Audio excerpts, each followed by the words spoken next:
Journey through the digestive system. The digestive system. Organs in the digestive system help the body break down and absorb food. Number 1. Mouth. Turns food into small pieces with the help of the teeth and saliva. Number 2. Esophagus. Carries food from the mouth to the stomach.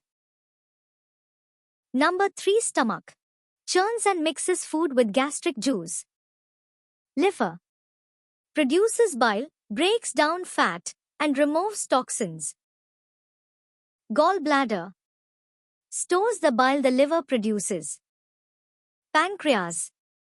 Produces enzymes that help break down food. Number 4. Small intestines. Digests and absorbs proteins, fats, and carbohydrates. Number 5. Large intestines. Absorbs salt and water from food, leaving a soft mass called stool. Number 6. Rectum.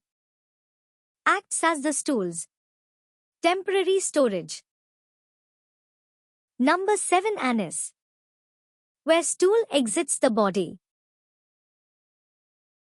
If you learned something new today, don't forget to like the video. Share it with your friends to spread the knowledge.